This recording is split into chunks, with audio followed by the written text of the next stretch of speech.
بڑے اللہ والے تھے، درویش تھے، اللہ سے مانگتے تھے، اللہ دے دیتا تھا۔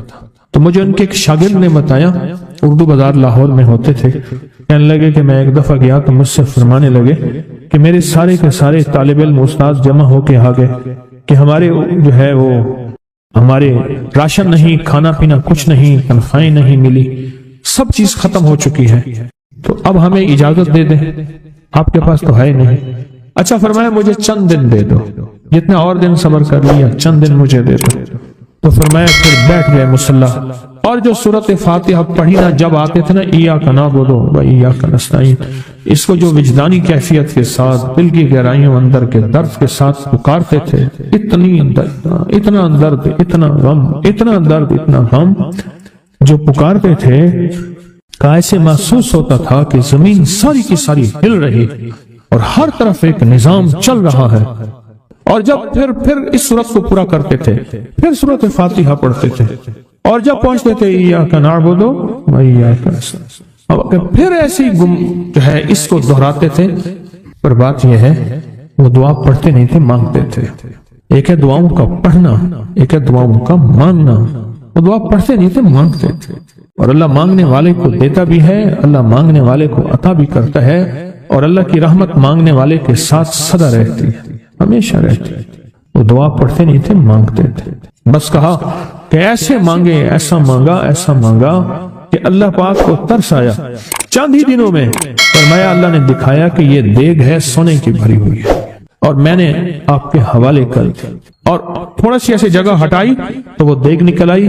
تو فرمایا پھر مٹھیاں سونے کی بھر بھر کے دیتے تھے، اور کہتے تھے اس کو حسب ضرورت خرچ کرنا، خیال کرنا، کہیں فضول خرچی نہ کرنا، اسراف نہ کرنا، اللہ کے خزانے ہیں اور برکت والے ہیں، کہیں اللہ ناراض ہو کے چھین نہ لے، کہیں اللہ ناراض ہو کے چھین نہ لے۔ مجھے ایک صاحب کہنے لگے کوئی ایسا عمل بتائیں، کوئی ایسا عمل بتائیں کہ میں چاہتا ہوں میری 7 نسلوں میں رزق ختم نہ ہو، جو مہنگائی اور حالات اور پریشانیاں میں دیکھ رہا ہوں، کوئی ہے عمل؟ میں کہا بالکل ہے۔ میں نے کہا روزانہ 40 منٹ بیٹھ، 40 منٹ صبح دوپہر شام، جو تیری تنہائی کا وقت ہو، کہ یا اللہ دنیا میں ایسی جگہ کوئی کہیں ہوتی، اکیلے بیٹھے رہتے یاد تیری دل نشی ہوتی، اکیلے بیٹھے رہتے یاد تیری دل نشی ہوتی۔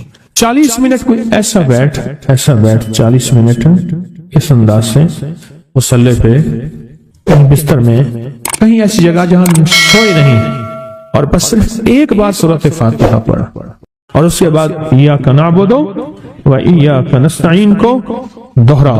جاگ رہے ہیں، دیکھتے رہیں، مجھے دیکھتے رہیں، میں آپ کو دیکھتا رہوں۔ آپ اللہ کے اور اس کے حبیب کے مہمان ہیں، آپ کو دیکھنا بھی ثواب ہے، آپ کو دیکھنا بھی ثواب ہے۔ تو میں نے اس سے عرض کیا کہ بس اس کو وجدان سے پڑھو، ایسے پڑھ کے رونگٹے کھڑے ہو جائیں، آنسو بہنے لگ جائیں، دل کے اندر کا درد اور دل کا اندر کا غم اور اللہ کے سامنے حاضری، استحضار، اور یہ کیفیتیں تیری ہوں کہ بس اس کے علاوہ کوئی مجھے یاد نہ رہے۔ اس درد سے پڑھو 40 منٹ۔ 40 کے عدد کے ساتھ کائنات کے رازوں کا بڑا تعلق ہے۔ 40 کا جو عدد ہوتا ہے، بس 40 کے عدد کے ساتھ پڑھ، اور بہت توجہ سے پڑھ، اور بہت دھیان سے پڑھ، روز پڑھ۔ مجھ سے کہنے لگا کتنے دن پڑھوں؟ میں نے اس سے کہا مجھ سے یہ دن نہ پوچھ، تیرا دل خود بولے گا کہ فیصلے ہو گئے ہیں، بس ختم، دل خود بولے گا۔ یہ بتائیں کہ پیٹ بھرتے ہوئے کوئی گھنٹی بجتی ہے، یہ دل خود بھرتا ہے کہ پیٹ بھر گیا۔ پیاس میں بھی کوئی کہتا تو نہیں ہے کہ آپ کی پیاس بجھ گئی ہے، وہ دل خود بولتا ہے کہ بس اب پانی کی ضرورت نہیں ہے۔ نیند سے دل بھر جائے تو بس دل میں بس اب سو لیا، وہ اٹھیں۔ اسی طرح دل خود بولے، دل خود بولے، کیا بولے؟ دل خود بولے، اور دل اندر بولے، دل اندر بولے کہ اللہ پاک جل شانہ نے نسلوں کے لیے رزق کی عزت، دولت، برکت کے فیصلے کر دی، بس دل بولے۔ کتنے دیر کر؟ اب یہ تیری اپنے مانگنے میں ہے، اب یہ تیری اپنے مانگنے میں ہے۔ مانگنے میں کمی ہے تو دل نہیں بولے گا، اگر مانگے گا تو پتہ نہیں دنوں میں یا ہفتوں میں، دنوں میں فیصلہ ہو جائے۔ اور میں نے اس سے کہا کہ یہ میرے پردادا کے پردادا کا عمل ہے، ان کا یہ عمل ہے، میرے پردادا کے پردادا کا عمل، جو ہماری خاندانی یادداشتوں میں یہ لکھا ہوا ہے۔ اور اور فرمایا اگر یہ کوئی بندہ کر لے اللہ نسلوں کا رزق اللہ سے منوا لے. اور میں نے اس سے کہا خیال کرنا رزق روحانی ساتھ منوانا، رزق روحانی ساتھ منوانا، رزق روحانی ساتھ منوانا، ورنہ دولت مال چیزیں مل جائے گی جس کے بارے میں کہا جاتا ہے کہ بعض بندے ایسے ہوتے ہیں اللہ پاک ان سے لقمے نہیں چھینتا، سجدے چھین لیتا ہے. اللہ ان سے لقمے نہیں چھینتا. کیوں؟ رزق جسمانی دوسرے لفظوں میں مل رہا ہے اور رزق روحانی اللہ چھین لیتا ہے. یہ جو آج آپ بیٹھے ہیں تسبیح خانے میں اور میں بیٹھا ہوں، یہ ہم روحانی دسترخوان پہ بیٹھے ہیں. یہ بہت بڑا دسترخوان لگا ہوا ہے، دسترخوان ہے. سنا ہے در یار پہ بڑی دھوم ہے، سنا ہے در یار پہ بڑی دھوم ہے، وہاں عاشقوں کا ہجوم ہے. یہ روحانی دسترخوان ہے، میں بھی خود محتاج ہوں. یہ روحانی دسترخوان ہے. تو میں نے اس سے عرض کیا کہ ایک دسترخوان نہیں مانگنا، دونوں مانگنا. رزق روحانی بھی، رزق جسمانی تو اس کو بھی ملتا ہے جس کو کلمہ نصیب نہیں ہوا. رزق جسمانی تو اس کو ہی ملتا ہے جس کو کملی والی کی غلامی نصیب نہیں ہوئی. رزق جسمانی تو اس کو ہی ملتا ہے جس کے ماتھے پہ شقاوت لکھی ہے. رزق جسمانی تو اس کو ملتا ہے جو اللہ کا نافرمان ہے. رزق جسمانی تو اس کو ملتا ہے جو اللہ کے وجود کا انکار کرتا ہے. رزق جسمانی تو اس کو ہی ملتا ہے جو آخرت اور قبر کا انکار کرتا ہے. رزق جسمانی تو اس کو ملتا ہے جو جنات اور برزخ کا انکار کرتا ہے. رزق جسمانی تو اس کو ملتا ہے جو خود کملی والی کی نبوت کا انکار کرتا ہے. وہ تو بے بہا لوگ ہیں، ان کو ملتا ہے. پر تجھے بھی صرف رزق جسمانی ملا اور اللہ سے یہ منوا لیا. نہ یہ نہ منوانا، اللہ سے کہنا ہے اللہ رزق روحانی بھی دے اور رزق جسمانی بھی دے.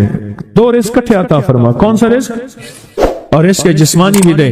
کہیں ایسا نہ ہو کہ میری نسلوں میں صرف مال دولت اور چیزیں ہوں اور تیرا نام اور تیرے حبیب کا نام نہ ہو، تیرا نام اور تیرے کملی والے کا نام نہ ہو، تیرا نام اور تیرے دوستوں کا نام نہ ہو، تیرا نام اور تیری آل و اصحاب کا نام نہ ہو. کہیں ایسا نہ ہو میں محروم ہو جاؤں. مجھے آل اور محمد اور آل محمد اور اصحاب محمد کی نسبتیں یہ بھی ساتھ عطا کیے رکھ. میں نے اس سے کہا کہ دو چیزیں مانگنا. اچھا قدرت کا نظام ہے تو دیوانے بھی ہوتے ہیں، یقین والے ہوتے ہیں. آپ جیسے آپ مخلص بیٹھے ہیں اور پوری دنیا میں ہمارے ساتھ اس وقت مخلص بیٹھے ہیں جو ہماری آج کی محفل میں شریک ہیں، ہوتے ہیں دیوانے. اس نے یقین سے پڑھنا شروع کر دیا.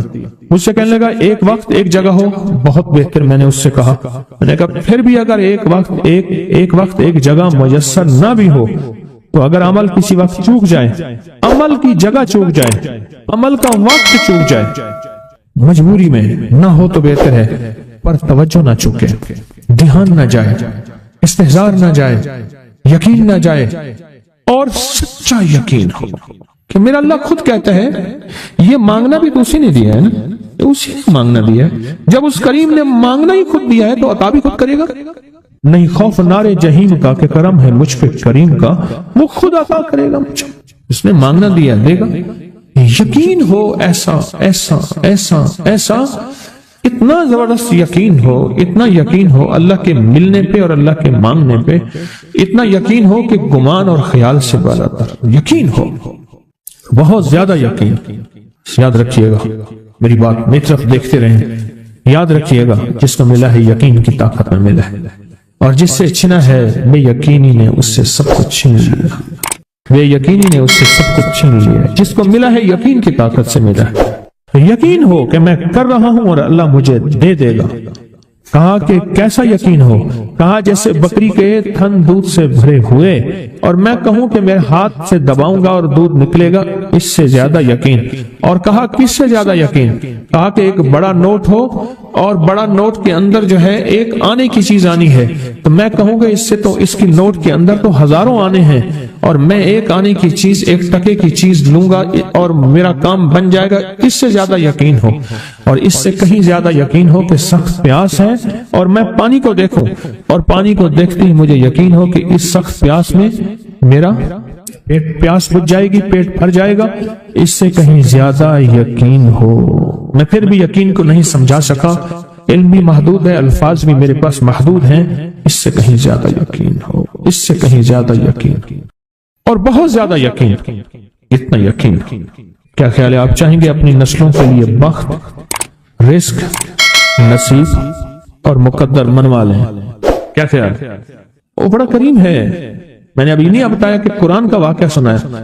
حضرت موسیٰ اور خضر علیہ السلام کا قرآن کا واقعہ سنایا کہ ان کی 7 نسلوں کا جو ابا تھا نا، وہ 7 نسلوں میں پہلے والا ابا، دادے کے دادے کے دادے کا دادا، وہ نیک تھا، وہ دعائیں مانگتا تھا، وہ اللہ کے ساتھ تعلق میں تھا، اس کا تقوی تھا، وہ اس کی نیکی کا اثر، اس کی نیکی کا اثر، اس کی نیکی کا اثر نسلوں میں منتقل ہوا، نسلوں میں منتقل ہوا۔